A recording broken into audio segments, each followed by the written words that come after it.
A new immigration law has officially passed today, January 23rd, 2026, and it's already sending absolute shockwaves through the immigrant community across the United States.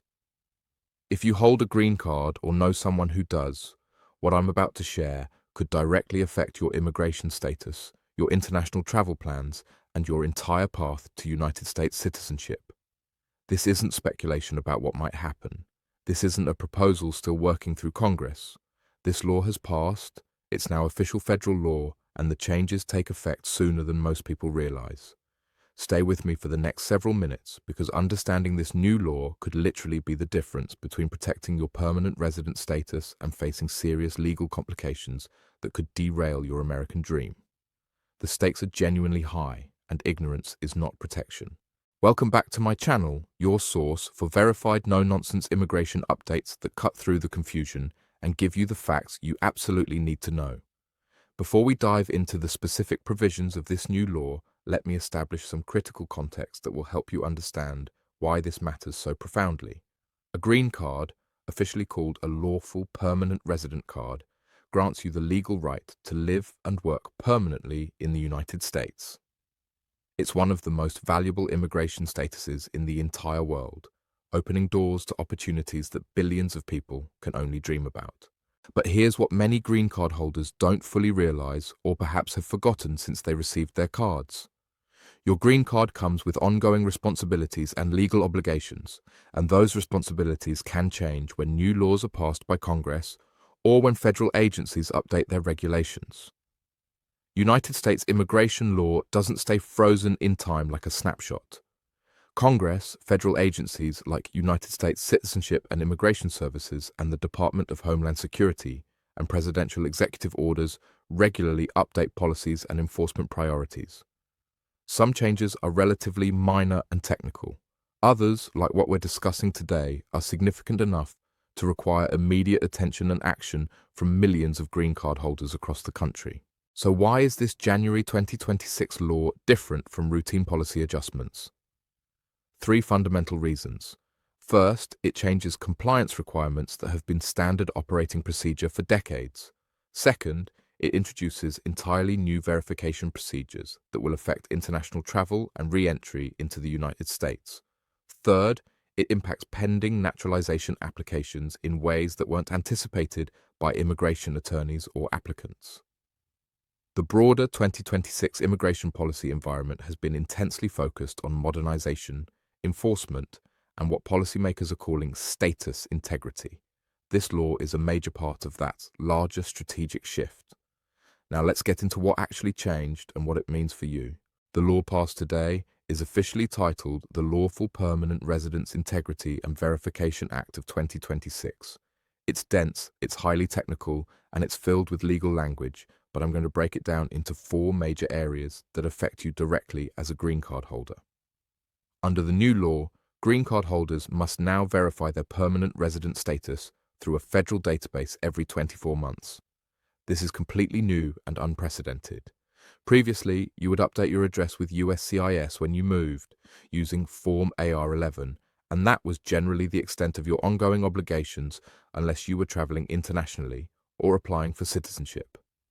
Now, you'll receive an official notification, likely through both postal mail and email, requiring you to confirm basic information including your current residential address, your employment status, and confirmation that you haven't abandoned your permanent residency. This verification process takes approximately 15 minutes to complete online, but failure to complete it within 60 days of receiving notification can result in status review proceedings being initiated against you. Here's a realistic example to make this concrete. Let's say Maria has held her green card since 2022. Under the old rules, as long as she continued living in the United States and didn't violate any laws, she was perfectly fine. Under this new law, when she receives her 24-month verification notice in 2027, she must log into the new USCIS online portal, confirm all her details are accurate, and submit the verification. It's not optional, it's not a suggestion, it's a legal requirement. This is where green card holders are expressing the most serious concern and anxiety. The new law explicitly states that any green card holder who spends more than 180 days outside the United States in any single 12-month period will be subject to enhanced screening procedures upon re-entry. This doesn't automatically mean you'll be denied entry into the United States, but you will need to affirmatively demonstrate that you haven't abandoned your US residency. What does enhanced screening actually mean in practical terms? It means mandatory secondary inspection at the port of entry, additional detailed questions about your ties to the United States, such as employment, property ownership, and family connections, and potentially significantly delayed processing times that could keep you waiting for hours. Previously, the informal rule understood by immigration attorneys was that absences of more than 6 months raised questions, and absences over 1 year created serious risk of abandonment findings. This new law codifies much stricter scrutiny, starting right at the 6-month mark. Example: Raj is a software engineer with a green card. His multinational company sends him to their India office for 7 months for a special project. Under the old system, he might face some questions from Customs and Border Protection, but would likely be admitted without major issues. Under the new law, he's now required to carry extensive documentation proving his intent to maintain United States residency, lease agreements, employment contracts, tax returns, evidence of family ties. He may also need to file a special form before traveling if he knows in advance he'll be outside the United States for more than 180 days. The third major change introduces annual reporting requirements for green card holders in specific categories: those who hold green cards through employment-based sponsorship, those who obtained status through investment programs, specifically EB-5, those with conditional permanent resident status, typically from marriage-based applications. If you fall into any of these categories, you'll now need to file a brief annual report confirming your employment status, business activity, or marital status for marriage-based conditional residence cases. This report is separate from your federal tax returns and separate from the 24-month verification I discussed earlier. The stated purpose, according to the law's congressional sponsors, is to prevent fraud and ensure that green cards obtained through specific pathways are being used as originally intended. Here's something that caught many experienced immigration attorneys completely off guard. The new law extends the continuous residence review period for naturalization applications. Previously, USCIS examined the 5 years immediately before you applied for citizenship, or 3 years for spouses of United States citizens. The new law allows USCIS to review your entire period of permanent residence when evaluating whether you've maintained continuous residence and physical presence requirements. What this means in practice: if you've held your green card for 8 years and you're now applying for citizenship, USCIS can look back at all 8 years for any extended absences or compliance issues, not just the most recent 5 years. This doesn't change the 5-year or 3-year requirement itself, but it dramatically increases scrutiny for applicants with complicated travel histories or time spent outside the United States. Let me be absolutely clear about something important. This law does not automatically revoke anyone's green card. It does not create brand new deportation categories. It does not ban international travel, but it does create substantial new obligations and potential consequences that many green card holders weren't prepared for or aware were coming. The shock and concern come from 3 main factors. First, the lack of widespread advanced public notice. While this bill was working its way through Congress, it didn't receive major media coverage until this week. Many green card holders are learning about these fundamental changes only now that the law has actually passed. Second, the retroactive review provision for naturalization applicants. People who traveled extensively years ago, thinking they were in full compliance, may now face difficult questions during their naturalization interviews about trips they took 5, 6, or 7 years ago. Third, the new administrative burden. The 24-month verification system, the annual reports for certain categories, the enhanced documentation requirements for international travel, these all create new responsibilities that require time, attention, and careful organization. Let me address some common fears and separate them from the actual reality. Fear: I'll lose my green card if I travel outside the United States. Reality: You can absolutely still travel internationally. The law simply requires better documentation and heightened awareness of time spent abroad. Fear: I'll be deported if I miss a verification deadline. Reality: missing a verification triggers a review process, not immediate deportation. You'll receive multiple notices and an opportunity to comply. However, completely ignoring it can lead to serious status complications. Fear: this law targets specific nationalities or ethnic groups. Reality: the law applies uniformly to all green card holders, regardless of country of origin, ethnicity, or how you obtained your green card. The bottom line is this: this law increases accountability and documentation requirements significantly. If you've been maintaining genuine ties to the United States and following existing rules, you're not in immediate danger. But ignorance of these new requirements represents a serious risk to your status. Immigration attorneys across the country have been responding to this law since it passed earlier today.